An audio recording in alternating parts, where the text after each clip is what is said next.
Sekarang kita kupas dari TKP 1. Jadi pelaku ini adalah pelaku tunggal. Ya, saya ulangi, pelaku tunggal. Kemudian melakukan pencurian di rumah yang dijadikan sasaran secara acak. Modusnya adalah yang bersangkutan memencet bel. Mencet bel sampai 3 kali sampai dengan 4 kali. Apabila tidak ada yang merespon, dianggapnya itu adalah rumah kosong, sehingga yang bersangkutan akan meloncat pagar dan melakukan aksinya. Dan yang bersangkutan juga sudah mempersiapkan apabila di bel itu ada orang yang menemuinya, mereka akan pura-pura menanyakan alamat. Yang pertama TKP 1, kejadian kurang lebih durasi antara pukul 13.30 ya, 13.17 sampai dengan 13.42, yang mana pada saat itu kondisi hujan lebat. Pelaku mendatangi ke TKP 1, mencet bel sebanyak 4 kali, tidak ada respon. Kemudian pelaku memanjat melalui tiang samping pos satpam. Setelah berhasil masuk, pelaku langsung menuju ke lorong sebelah kiri rumah utama. Di situ ada lorong. Selanjutnya mencongkel jendela di kamar pembantu, tepatnya bagian kiri rumah utama. Setelah berhasil menyongkel, pelaku masuk ke TKP. Saya ulangi lagi, untuk pelaku ini cenderung merapi. Jadi pada saat melakukan, yang bersangkutan menggunakan masker, kemudian menggunakan helm full face, menggunakan sepatu, bahkan menggunakan sarung tangan. Setelah itu berhasil masuk ke lantai 1, yang dilihat adalah brankas di lantai 1. Memang di situ ada brankas besar di lantai 1 dengan kondisi pintu terbuka. Setelah mengotak-atik brankas dan tidak berhasil, bahkan brankas sempat digeser, posisinya sudah geser ke kiri. Yang bersangkutan naik ke lantai 2. Di lantai 2 setelah tangga sebelah kanan adalah kamar korban saudara A. Pintu kondisi tertutup, yang bersangkutan membuka pintu, melihat korban sedang bermain handphone di atas kasur. Selanjutnya korban menghampiri. Pelaku sudah mengasih kode untuk diam dengan tangan seperti ini. Selanjutnya sempat nanya, ayahmu di mana? Korban sempat menjawab, keluar. Tahu kunci brankas ditaruh di mana? Korban sempat menjawab, tidak tahu. Mungkin kakak D yang tahu, sambil menunjuk kamar kakaknya yang waktu itu juga ada di lantai 2. Selanjutnya korban dirangkul, dibawa ke balik almari putih di dalam kamar utama bapaknya. Di situ saya ikat ya, pelaku ini mau melawan korban. Korban melakukan perlawanan, yaitu dengan cara 2 kali menendang kemaluan si pelaku, menendang lutut dan siku. Dari situ pelaku langsung menusuk korban. Korban sempat teriak A, semakin ditusuk. Setelah melakukan penusukan, yang bersangkutan langsung kembali turun ke lantai 1 tempat brankas tadi, sehingga di brankas itu ditemukan bekas darah, baik di atasnya brankas ataupun di kunci kode yang untuk membuka brankas. Dipikirnya tidak berhasil, sehingga pelaku langsung kabur lewat jalan masuk, yaitu jendela pembantu, kemudian loncat pagar ke motor dan melarikan diri. Dari sini kami tim gabungan melakukan rangkaian penyelidikan. Kami menguatkan bahwa pada saat kejadian CCTV di rumah korban ini mati. Tapi kita tidak putus di situ. Kita mendapatkan CCTV, bukti petunjuk dari CCTV lingkungan tetangga, yang pada pukul 13.17 terlihat pelaku menggunakan Honda Beat warna biru hitam menggunakan helm warna biru, jaket hitam, sepatu safety, celana jeans. Kondisi waktu itu tidak pakai plat nomor. Ini masuk ke TKP terbaca di CCTV pada pukul 13.17 dan keluar lagi pada pukul 13.42. Jadi kami melakukan penyelidikan ke arah sepeda motor ini yang diduga digunakan oleh pelaku.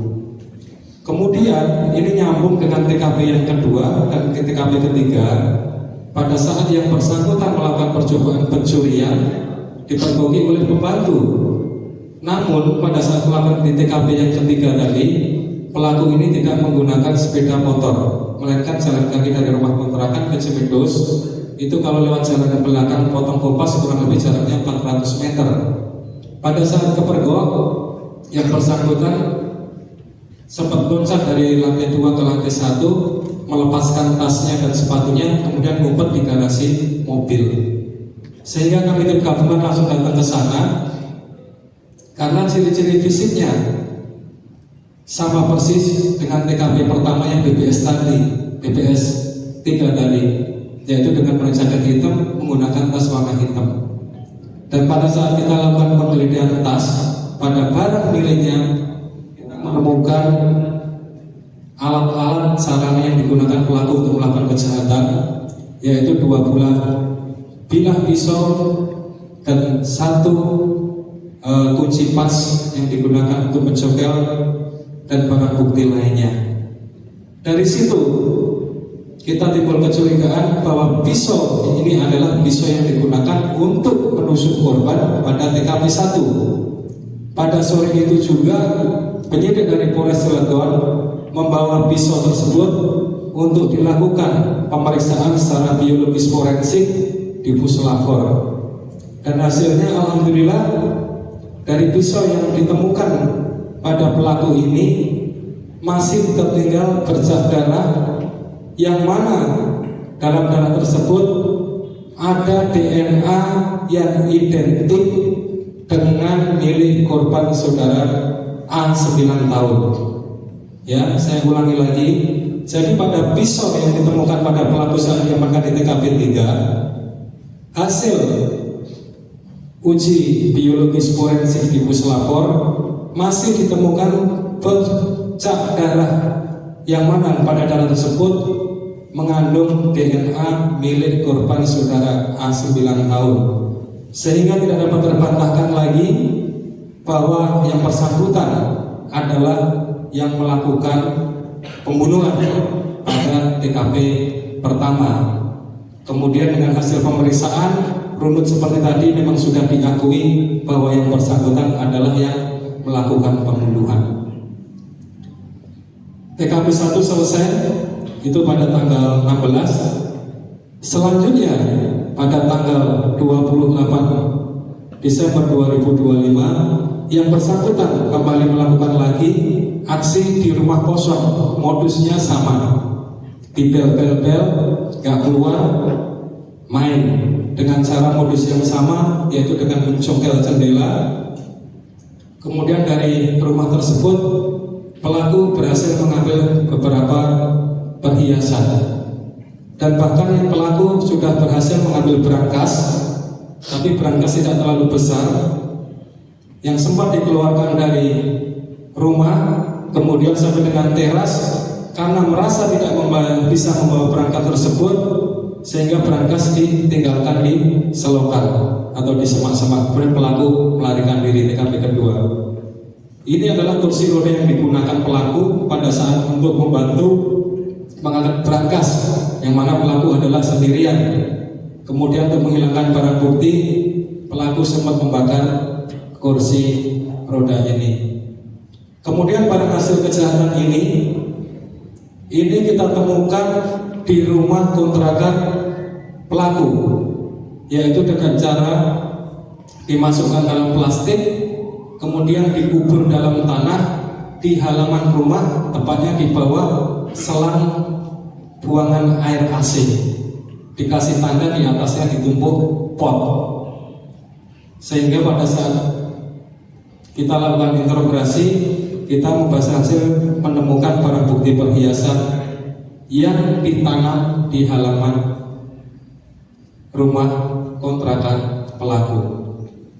Kemudian terhadap pelaku ini sendiri kita menjalani dengan pasal berlapis, yaitu pasal 458 ayat 1 dan ayat 3 KUHP baru nomor 1 tahun 2023, yaitu tentang tindak pidana pembunuhan yang didahului dengan pidana lainnya, yaitu pencurian dengan pemberatan.